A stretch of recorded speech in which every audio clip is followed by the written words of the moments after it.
Hello, Cosplay World! We're going to be demonstrating the finishing material known as monocoat. I've got to put a splash screen of the particular logo and what it's sold as, because I long since have lost my original packaging for these. Now, they come in a variety of colors, and I actually have a few more, but they are smushed beyond belief, and therefore not great for camera work, especially when I'm trying to demonstrate that they're beautifully finished. As you can see, the gold is kind of crinkled up. The box that I was shipping, or I was moving them in, got smushed, and so I might have to get some more red and some more green, some more white. Yes, I don't know. I might try and recover as best I can.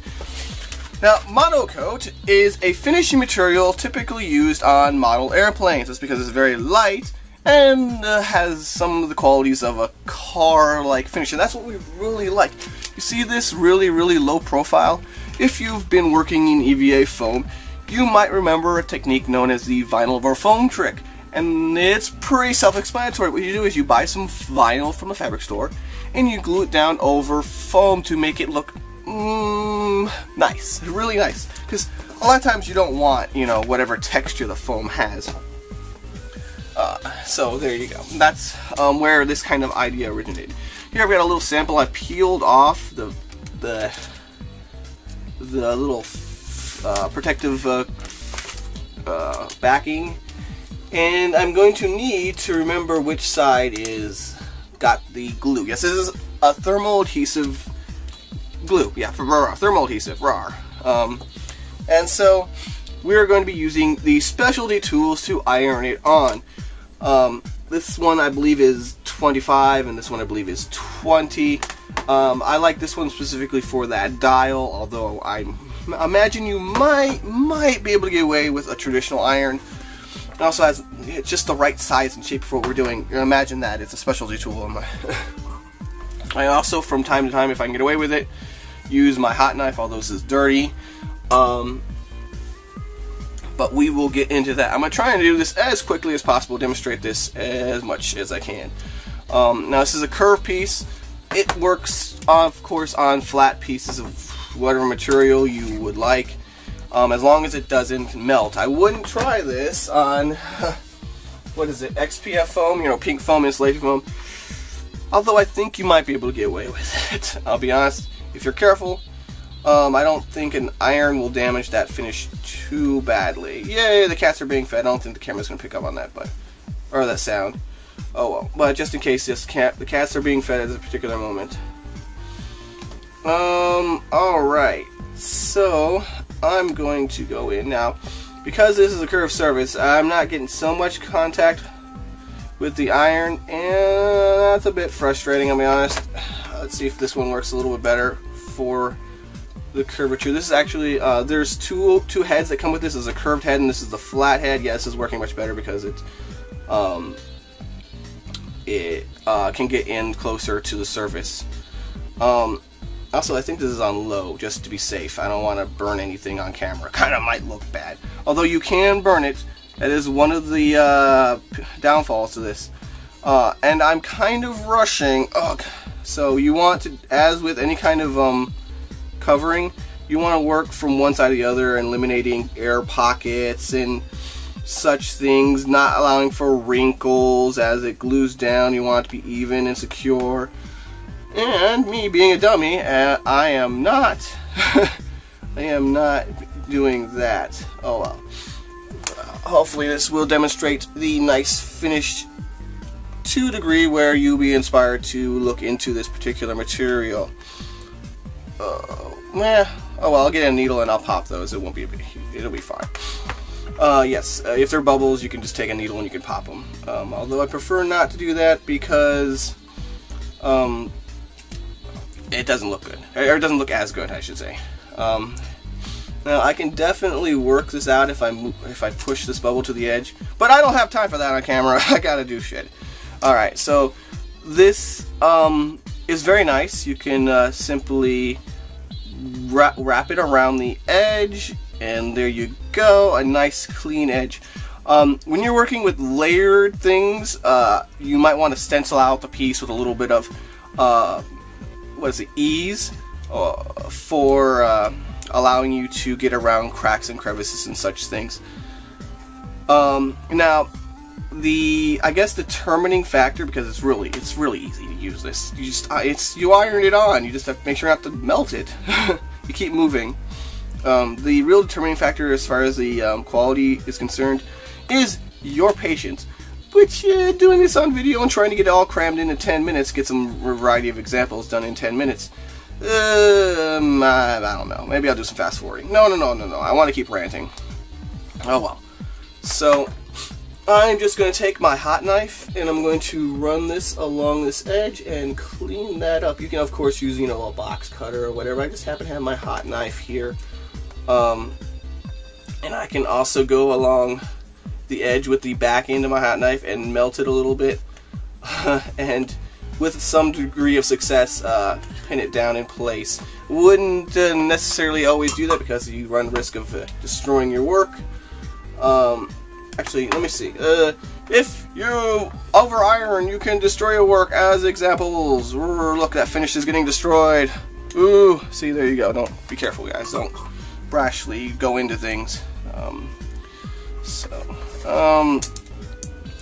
There we go. I'm going to work some of these out with my thumb, and there's a little pocket there I can iron out. Now with this piece here, I'm going to have to go in and cut bam and bam and fold these over similarly. I'll be honest, for a lot of my work I do use this a lot more, so I guess if you have to buy a tool, I'd try this one first and then maybe work with your home iron. But this is super nice. This is super nice for getting into details. As you can see, I've been using quite a lot. It's I use it quite a lot, and that's why it's discolored from just regular use. Oh well. And then yeah, again the hot knife. If you can get scissors in there, that's cool. But hot knife, I really am accustomed to use. If you've seen in my videos, I use it quite often for things. Grab it. There we go. Carefully, patiently for the video. There we go. Now, that is not the nicest finish on these curved interior darts, or whatever you want to call them.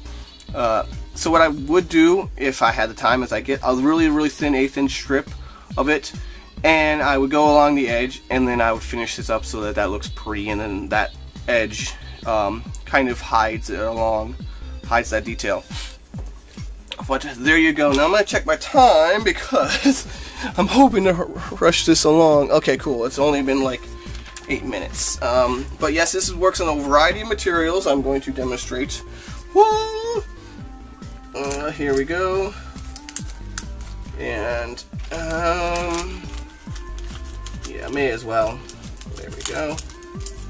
Okay, a nice big long strip, and I will use this one because now this is a flat material. Probably have much more success with it. And cords, you are not to be do not tangle up. All right, so here we are. Did I turn this down on accident? I'm gonna just turn it up a bit. Yeah.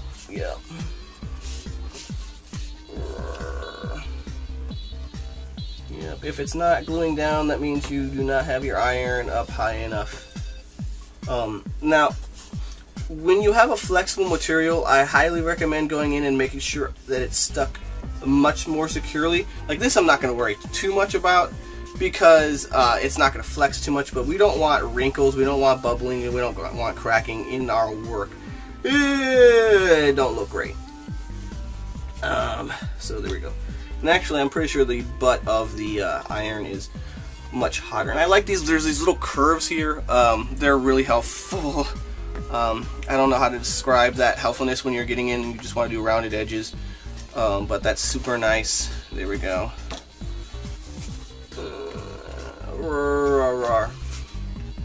Now, I don't think there's any real risk with this tool of damaging the foam, which I understand a lot of foam, EVA foam workers are concerned about. Yeah, there we go.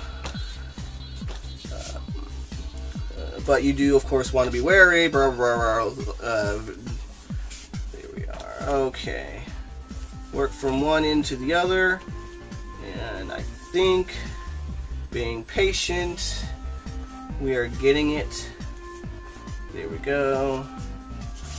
And I'm going to just kind of iron down this edge. Hey, why not? You've seen how it works. It works exactly the same way. I wouldn't suggest using it on this side because it'd probably be very hard to get into these patterns. I wouldn't say impossible. I bet with that tool you can work it in very slowly, but probably not a good idea. Or it would take you quite a lot of patience.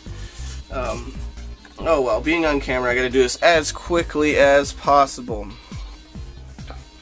Now, if you guys can imagine, this looks like a very, very smooth finished car. Like, yeah, it looks super. You see how shiny it is, and like, the texture is really smooth. When you're using, say, Plasti Dip or other things like that, it can be a little bumpy. It can be hard to get that super, super nice finish. So I want to demonstrate this with gold so you guys can see like just how nice that is. Oh well, you can use this on. Can I use this on EVA foam or XPS foam? I bet we can. Can I peel? I'll try and peel some of this off. If you've done a good job, this does not peel off very easily. I've done it in a haste. Well, actually, it's not that bad. Yeah, there we go. So, if you do a good job, it does not come off. Please forgive. There are some bubbles. You see, there's a couple bubbles there. That was me being stupid on camera. This is a much better example of being patient. So there you go. Wait, will this iron if the trick is, will the iron itself damage the foam? So I don't think so. If the iron doesn't damage the foam and it's hot enough to melt the glue, then that's exactly where you want to be at. If you want to use this on Warbler, on Wonderflex, there you go. It works the same way. It'll give you a nice finish as well. There you are. I hope you guys enjoyed. I hope you add monocoat to your finishing materials list. I know a lot of people use a lot of really expensive things to try and finish their EVA foam and their Warbler to get this kind of really smooth texture, and this is so much easier, so much cheaper, even with the tools. And I want to let you guys know what's going on there. So I'll see you guys next time. Good times to all. Hey Cosplay World, before I finish up this video, I want to say thanks for everyone who likes and subscribes. But the people who comment, you guys have a special place in my heart. It really does keep me motivated. I don't know, I do try to talk to you a one-on-one, but maybe someday I'll have enough questions and so on to do like a regular Monday Q&A session like I used to. But for now, I just try and spread the information and love I have for all you cosplayers out there. I don't know if you know someone who needs help, if you see someone who could use a heads up and maybe is new to the cosplay community, maybe hasn't seen some of these kind of informational videos, let them know. It really helps me out. I'm gonna go make more vids, have some fun, make some stuff, do cosplay things. Thanks for watching, guys. Good times to all.